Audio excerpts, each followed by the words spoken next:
So we are dealing with the teardown of the East Wing and the building of this ballroom that nobody really wanted except for Donald Trump.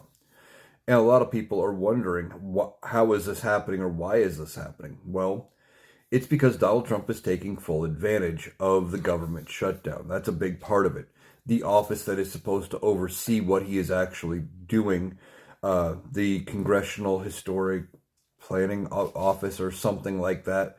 I don't remember the exact name of the office, but it is an office set up by Congress to handle oversight when it comes to dealing with historical buildings in Washington, D.C., and building and tear down of things that are under federal control. Well, that office has been closed because of the government shutdown. It's deemed as non-essential. So Donald Trump is saying, well, government shut down. They're not there to oversee it. I guess that means I get my approval. And he's just doing it. Now, the guy he put in charge of that office also has said, which is dumb, that he doesn't have any sort of authority over deconstruction or demolition.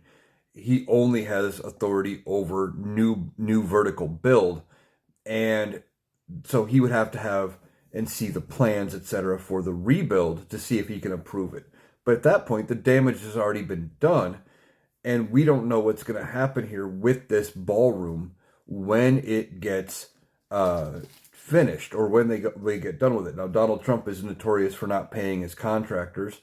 We are hearing through the Rational Boomer. You may know him. I'm routinely over on his podcast. One of his longtime guests did some digging and apparently found out that Donald Trump is using non-labor or non-union labor to do all of this deconstruction. So he's not even dealing with using like federal construction or labor unions, etc. He wants just cheap contractors, and there's a good chance he doesn't pay them because Donald Trump doesn't pay his bills.